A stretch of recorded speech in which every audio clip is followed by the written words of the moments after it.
Mike Tyson was as much a part of the 1980s, as much a part of the popular mythos of that decade, as was Ronald Reagan, Pac-Man, Michael Jackson, and Miami Vice. For half a decade, he was Kid Dynamite, the baddest man on the planet, the man other fighters feared and spectators adored. He was the perfect heavyweight for the 1980s, a product of his time. Young, supercharged, larger than life. To an MTV generation with a short collective attention span, he was the pure ideal of a heavyweight contender. Fast, ferocious, and without equal. Tyson began his career by winning 27 straight fights, steamrolling 16 of his opponents in the first round, and footage from those wins made highlight reels in newscasts and sportscasts around the world. Then he knocked out Trevor Berbick in November 1986, an event titled Judgment Day, to become the youngest heavyweight champion in history at age 20. Now, Tyson was a household name. His face was plastered on magazine covers. He appeared on TV touting Diet Pepsi as the undisputed champion, accompanied in print ads by a real catchphrase for the ages. While heavyweight champ Mike Tyson doesn't mind sharing his title, don't ask him to share his Diet Pepsi. And, of course, he lent his name to one of the Nintendo Entertainment System's most successful and most beloved game cartridges. The Punch-Out series began life in the arcades. In fact, the original Punch-Out was the top-performing arcade machine of 1984 in the United States. Another major stateside hit for Nintendo after the success of Donkey Kong and Mario Brothers. This at a time when the entire video games industry was reeling from the disastrous video game crash of 1983. It was perhaps inevitable that Punch-Out would make its way to the NES once the console proved its mettle in the marketplace. Many of Nintendo's early hits for the platform were ports of its popular arcade titles. The problem was, Nintendo's home console wasn't anywhere near as powerful as arcade hardware. Punch-Out's distinctive wireframe graphics and digitized speech would have to go. What stayed was the main premise, a boxing game where you faced off against a series of colorful, cartoony opponents with names like Glass Joe, Bald Bull, and Mr. Sandman, each more difficult than the last.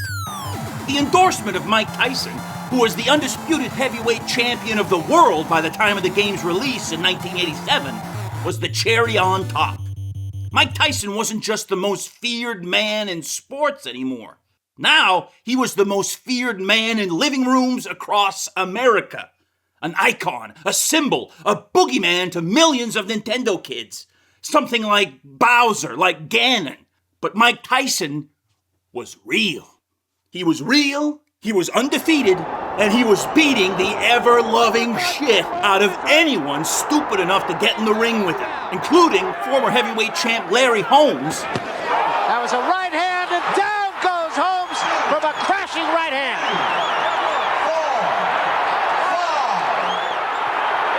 And down he goes again from another right. Oh, that's huge it. Right hand. That should be it. And down goes Holmes, and that's going to be it. It's over. That's all. And Olympic gold medalist Michael Spinks. Michael Spinks has to keep moving because every shot. Uppercut landed inside, and Spinks went down. And that is the first time Michael Spinks has ever been down in a professional fight. And he's down again and in serious trouble. A right hand right on the chin. 6, 7, 8. He's not going to make it. It's all over. The endorsement of Mike Tyson meant something. This wasn't John Elway's quarterback. This wasn't Lee Trevino's fighting golf. This was climbing the ladder of the World Video Boxing Association and then pitting yourself against a machine gun massacre in human form. A human honey badger, a saltwater crocodile in everlast gloves. Duking it out with Mike Tyson, mano a mano, was a big deal. The video game version of Mike Tyson is, predictably, fittingly, happily, an absolute nightmare.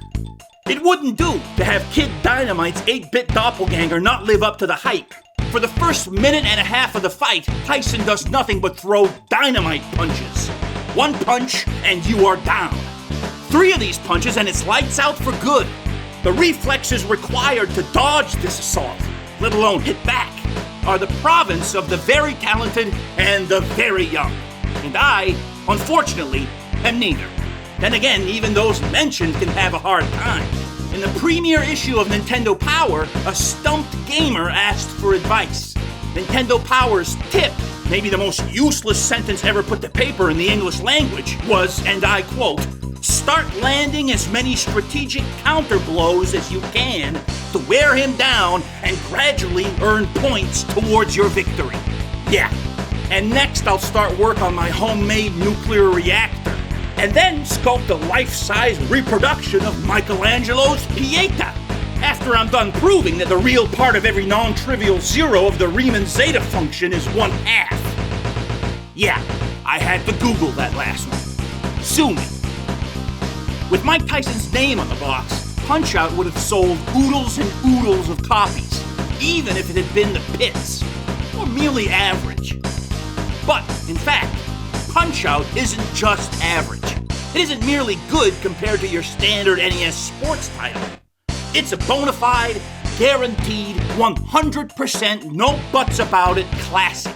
One of the greatest 8-bit games ever released. A boxing game that's not a boxing game, really, but a puzzle game. A test of memorization and reflexes. A quick sequel would have made good business sense, but gamers would have to wait 7 years until the release of 1994's Super Punch-Out for the SNES.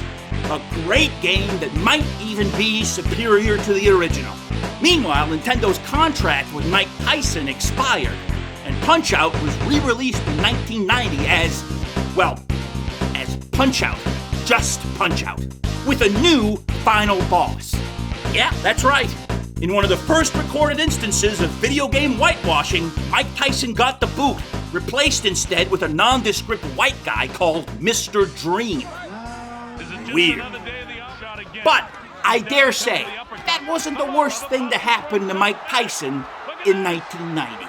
In an upset victory that graced headlines across the globe, James Buster Douglas, yeah, James Buster Douglas, of all people, did the impossible.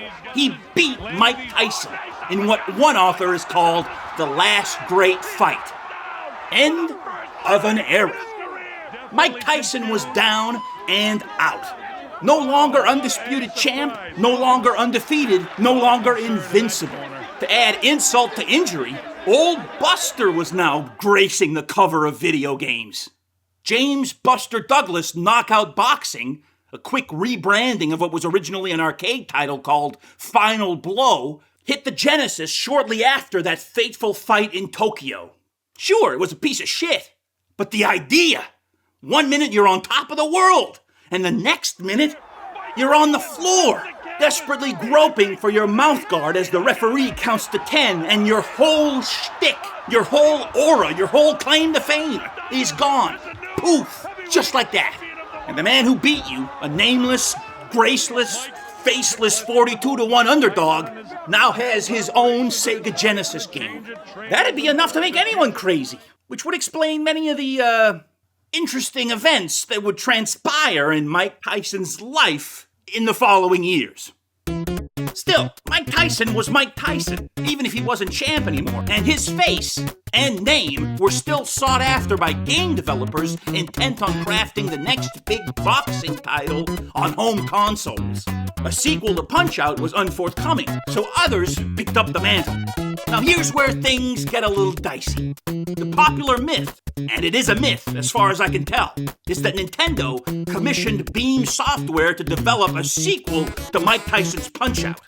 Mike Tyson would return, though this time you wouldn't fight as Little Mac. You'd fight as Tyson himself, against a menagerie of intergalactic aliens, robots, and mutants, which is, incidentally, only marginally more weird than what actually happened to Mike Tyson in the 90s. This is a Apparently, just a myth. The game that ended up gracing store shelves in 1992 and then quickly disappearing was not intended as a sequel to Punch-Out, though you'd have to be deaf and dumb not to notice the resemblance. To make things more confusing, the game was called Power Punch 2, though there was never a Power Punch 1. That is weird. Even more weird, or less weird, considering the fact that real-life Tyson, by this point, was serving jail time for the alleged rape of a Miss Black America contestant, the finished game contained no trace of Tyson. Instead, you take control of the fictional Mark Tough Guy Tyler, undisputed heavyweight champion. Oh, that stings. The storyline, such as it is actually pretty neat. Tyler, has apparently beaten the snot out of every opponent he's faced.